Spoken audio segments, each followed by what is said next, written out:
Assalomu alaykum.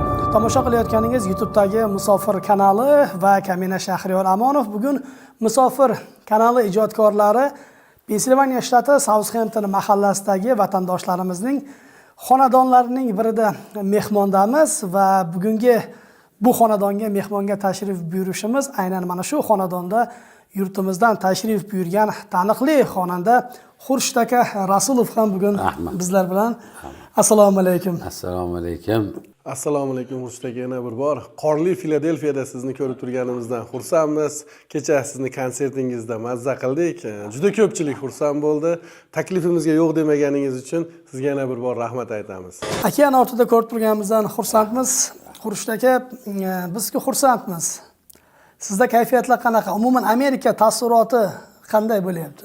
Amerika o'sha hali taassuroti zo'r, chunki bu har bir insonni orzusi va nima deydi, shu Amerikani biladi. Yer yuzida Amerika degan joyda bilmaydigan insonni o'zi bo'lmasa kerak va orzu qilmaydigan. Chunki aytgandek o'sha sehrli diyor deganicha bor ekan va o'zim ham ko'rib amin bo'lib turibman bu narsalarga. Amerikani endi aylanib chiqish uchun ancha vaqt kerak ekancha hamma joyga bora olmadik-ku, lekin kelganimizdan buyon shu baribir Amerikani tanishib va endi bitta xursand bo'lgan tomonim, kelganimizdan buyon sizga o'xshagan vatandoshlar bilan birgalikda yuribmizda har kuni. Endi biz bilamiz, Amerikaga sayohat, Amerikaga tashrif bu konsert dasturlari, vatandoshlarimizga konsert dasturlarini taqdim etish. Bundan oldingi konsertingiz Washington, poytaxt Washingtonda bo'lib o'tdi. Kuni kecha Filadelfiya shahrida va kechagi konsert dasturi 14 fevral sanasiga to'g'ri kelganda, aynan konsert dasturingizni to'g'ridan to'g'ri efir qilayotgan muxlislaringizni izohlarida ko'pchilik yozib qoldida 14 fevral, ya'ni Avliyo Valentin kuniga bag'ishlangan konsertmi bu degan savolni berishyapti-da. Biz unday emasligini bilamiz. O'zingiz shu narsaga izoh berib o'tsangiz. Yo'q, u narsaga izoh aniq narsa, chunki u Avliyo Valentin dedingiz, u odamga tegishli hech narsamiz yo'q bizni. Bizni dinimiz ham boshqa, e'tiqodimiz ham boshqa. Birinchidan kunda u kun 14 fevral Valentin kuni bo'lmasa kerak, chunki Xudoning yaratgan kuni bu. Xohlaymizmi, xohlamaymizmi, shu vatandoshlarimizga konsert berdik biz. Qolaversa Boburning tug'ilgan kuni. Va konsert bir kun emas, to'g'rimi? Mana ertaga 16 fevralda, demak, Nyu-Yorkda bo'ladi, Washingtonda. Shuning uchun u narsalarni to'g'ri tushunishadi deb o'ylayman.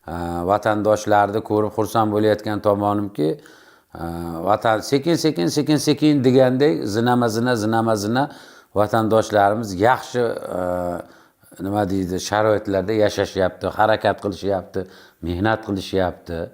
Shuning uchun endi O'zbekistonda ham xuddi shunaqa, O'zbekistonda ham bitta narsa bor, to'g'ri gapni gapirish kerak. Harakat bor. O'zbekistonda ham o'ziga yarasha yaxshi tomonlarga o'zgarishlar bor edi. To'g'ri, endi bu narsani aynan konsert kunlari haqida menda ma'lumotlar bor, lekin javobni aynan o'zingizdan eshitsa balki muxlislar ham tinchlanishardi. Sababi konsert kunlari ancha oldin belgilangan va asosiy sababi dam olish kunlariga moslab konsert qilishadi. Sababi juma o'sha ish haftasining tugashi, shanba, yakshanba kunlari konsert davom etadi. Mana shu narsani inobatga olishsa yaxshi bo'lardi. Xurshid aka, Amerikaga kelganda nima sizni hayratda qoldirdi? Mana birinchi marta tashrifingiz. Amerikaga kelganimda hayratda qoldiradigan narsalar ko'p ekan. Chunki masalan bitta narsaga qo'yil qo'yganimki, fasllarni ham ko'rsangiz bo'laverar ekanda. Amerikada mana shu bir sutkani ichida 4 ta faslni ham ko'rish mumkin ekan. Mana qor yog'ib turgan bo'lsa, bir chekkasiga borsangiz, odamlar okeanda cho'milyapti ekan. Ya'ni Amerikaning janub tarafida yoz, teparoqqa chiqsangiz qish, o'rtada kuz ham bor, o'ziga yarasha bahor ham bor ekan, shu tomonlari.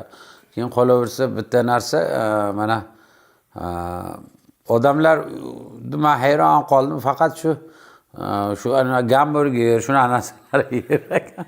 Men o'zim umuman hali gamburger shunaqa narsalarni unaqa yemayman. Ya'ni fast food umuman. Fast food degan narsalarni shu yerda och qolmaslik uchun yedik, ammo yo'lda biz bilan yurganlar, ular o'zlari ham o'zimizda ham yeyishadi shekilli, lekin men man aytdim endi och qolmaydi, ularga qo'shilishib nima qildim. Bu tomonlari keyin lekin boshqa millatlarda ham bitta yaxshi tomoni bor ekanki, shu millatchilik yo'q ekanda. Asosiy dunyoda eng yomon narsa deb o'ylayman millatchilik.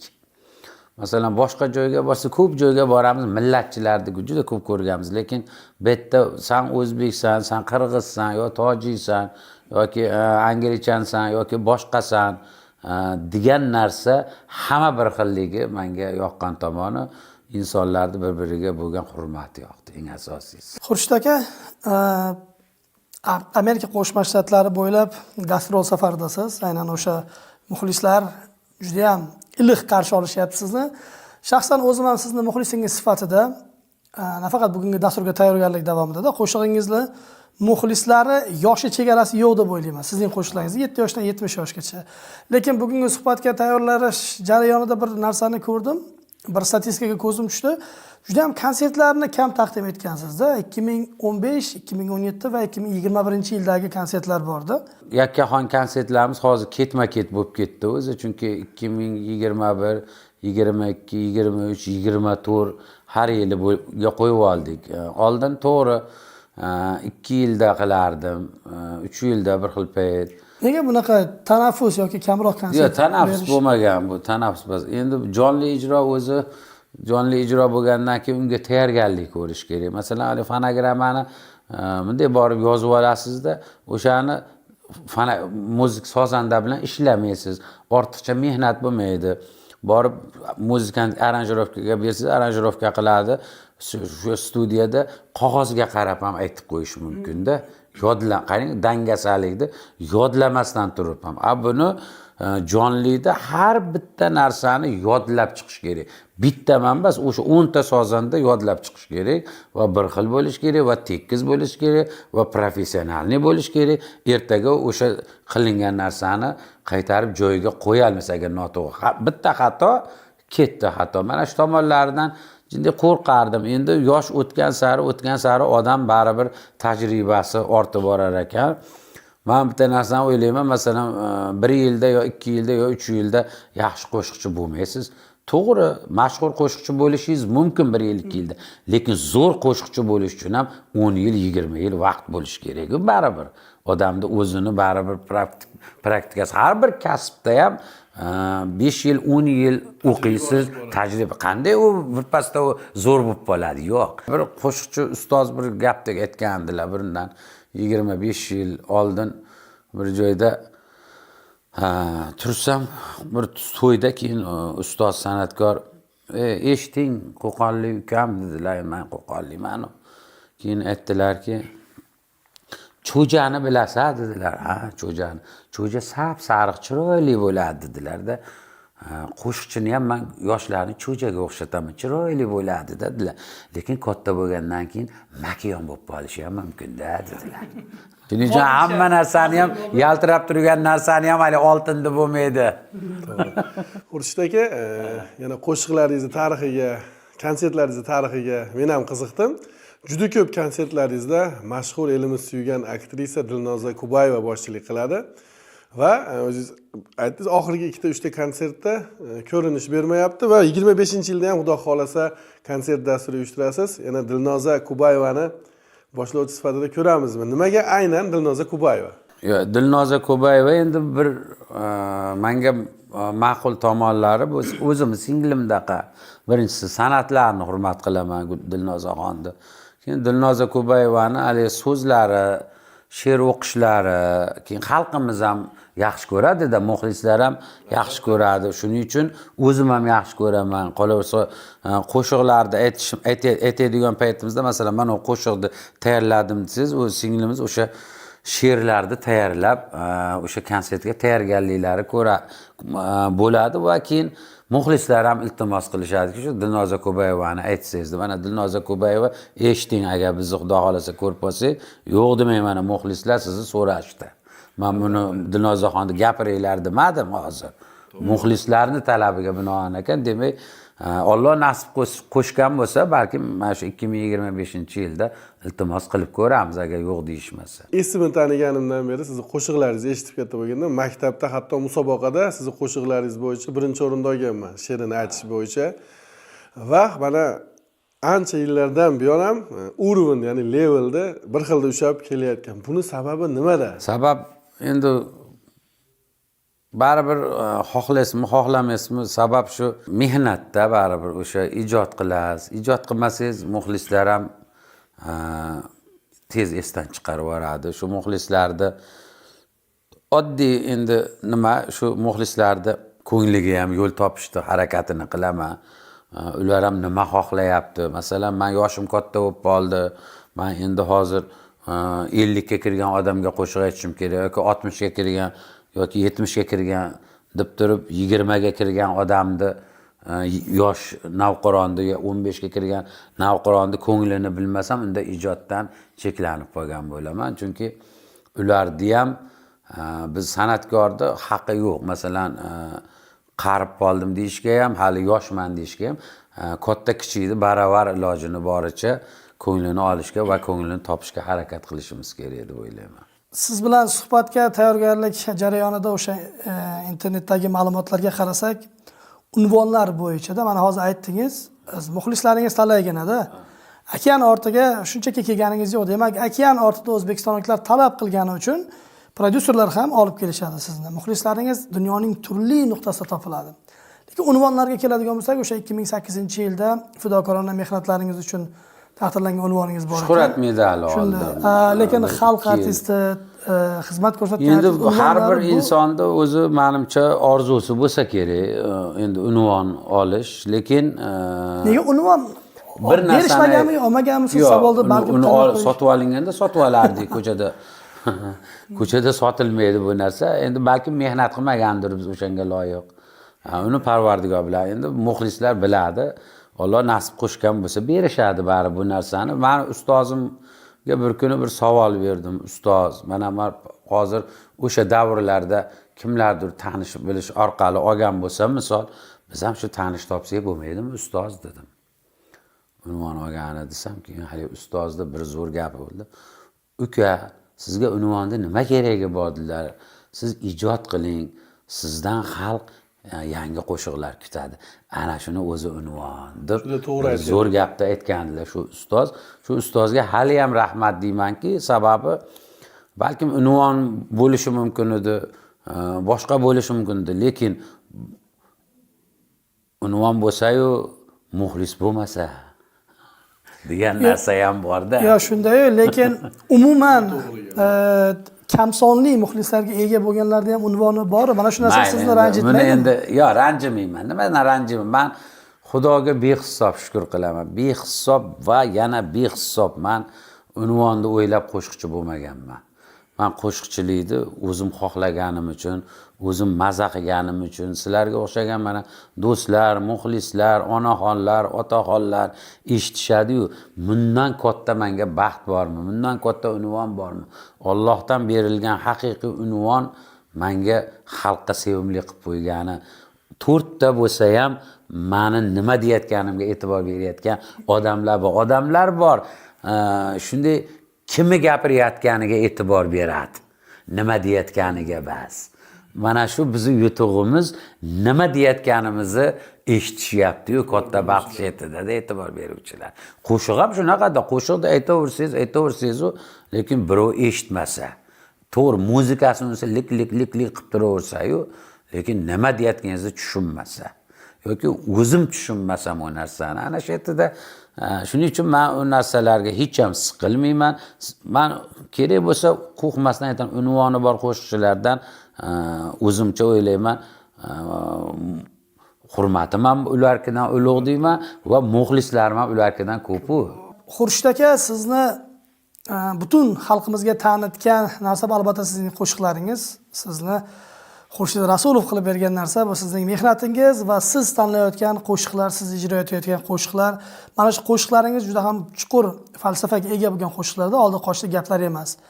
Shu qo'shiq tanlashda aynan o'zingizning talabingiz asosida she'r yoziladimi yoki nimalar asosida qo'shiq tanlaysiz va shu qo'shiqdagi gaplarga qanchalik o'zingiz rioya qilasiz? Yo, endi o'zi hali bizda o'zbekchilikda bir gap bor, gapingga javob berasanmi degan gap borda, o'sha qo'shiq ham shunaqa. Shoir ham javob berish kerak gapiga, yozgandan keyin men ham javob berishim kerak, o'shanga amal qilishim kerak. Oddiy misol, hali sizdan bo'lak kimim bor, ey yaqinlarim, aziz aka-ukalarim degan qo'shiqqa men agar aka-ukalarimdan voz kechsam, aka-ukalarimni hurmat qilmasam yoki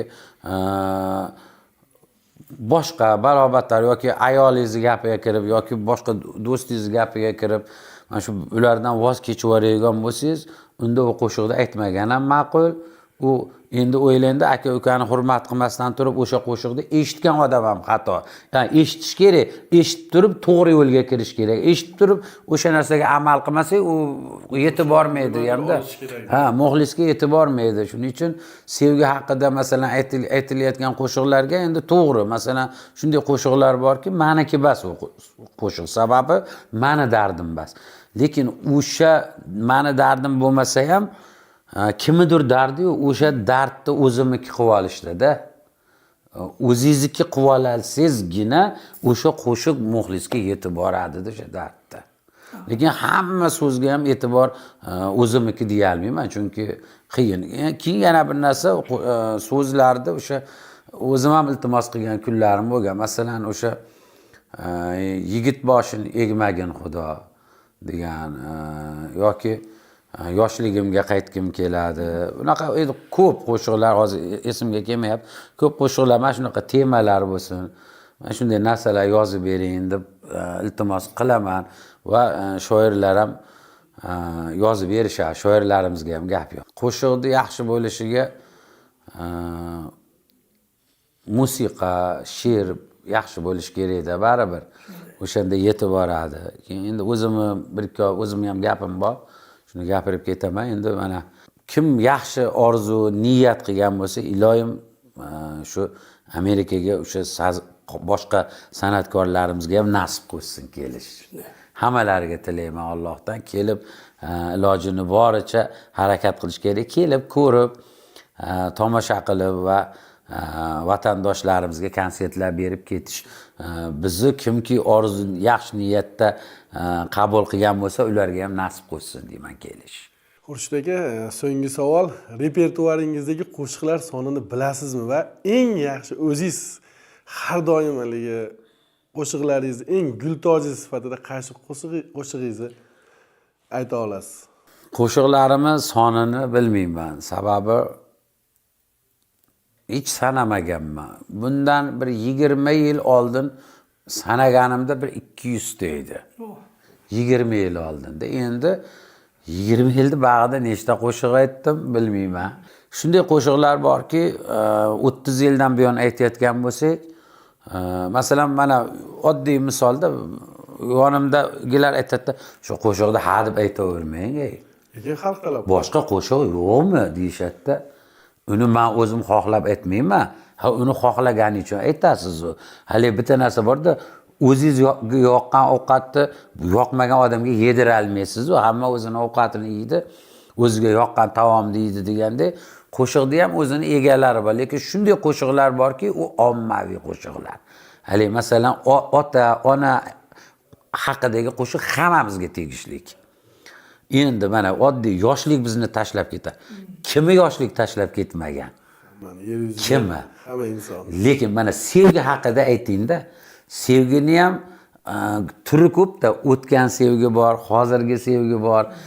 Ana shu narsa bugungi kunda kimnidir sevib qolsangiz, misol oddiy, haligiga o'tgan sevgi yoqmaydi, unga bugungi kundagi men seni sevaman. Bilasanmi, sensiz yasha olmayman degan so'zda shu mana shu tizdan guppulla urib turadi, sevaman degan so'zda. Lekin yosh katta bo'lgandan keyin haligi yoshlikdagi sevgini xohlayap, yaxshi qo'shiq eshitganingizda masalan ilk muhabbat yuragimda qolib ketdi. Bu har bir insonni menimcha ilk muhabbati borda. Ana shunday qo'shiqlar borki, bu qo'shiqlar har kuni ijro qilinish kerak-da. har kuni aytilishi kerak. Odamzod tirik ekan, lekin shunday qo'shiqlar bor, uni joyida aytasiz xalosda. Egasiga aytasizda. Xurshid aka, gapni ochig'i savollarimiz rosa ko'p edi, lekin vaqt masalasi bu oliy masala. Shuning uchun sizga yana bir bor rahmat deymiz. Mana shunaqangi tig'iz vaqt bo'lishiga qaramasdan bizni kanalimiz uchun va kanalimiz orqali o'z muxlislaringiz uchun vaqt ajratganingiz uchun kattakon rahmat. Umid qilamizki, Amerikaga bir marta mana keldingiz. Bundan so'ng yana muxlislar talab qilganda o'sha prodyuserlarning taklifiga rad javob bermasdan AQShda sizni yana va yana ko'rish umidida menimcha xayrlashamiz. Dasturimizni yakunlaymiz. Rahmat Xurshid aka. So'zingiz oxirida yurtdoshlarimizga tilaklaringiz bo'lsa. Iloyim butun dunyoda tinchlik bo'lsin. Hammani xonadonlarida tinchlik, xotirjamlik, ota-onalarimizni umrlari uzun bo'lsin, farzandlarimizni umrlari uzun bo'lsin. Hamma baxtli yashasin. Bir martalik dunyo ekan bu. Nima deymiz? Xudo iymonimizni, hammamizni qalbimizni ochiq qilsin, iymonimizni butun qilsin. Hammamizni o'sha yaxshi niyatlarimizga yetkazsin. Hammani yaxshi niyatiga Alloh yetkazsin. Amerikada yurgan vatandoshlarimizga o'zimni katta minnatdorchiligimni bildiraman. Nafaqat Amerikada, butun yer yuzida yurgan, bizni bilgan, bizni tanigan insonlar, bizni ko'rayotganlarda hammalariga tinchlik, xotirjamlik tilayman. Hammani ishi oldinga qarab yuraversin. O'zbekistonimizga ham ko'z tegmasin, shunaverasiz. Rahmat. Taniqli sayohatchi Batuta sayohat sizni avvaliga so'zsiz qoldiradi, ana undan so'ng yaxshi hikoyachiga aylantiradi degan edi. Umid qilamizki, Amerika sayohati sizni nafaqat yaxshi hikoyachiga aylantiradi, balkim Amerika sayohatidan so'ng ijodkor sifatida Amerikadagi vatandoshlar hayotiga oid, balki vatandoshlar haqida balkim sizdan yangi taronani kutib qolamiz. Navbatdagi dasturlarda ko'rishguncha xayr, salomat bo'ling.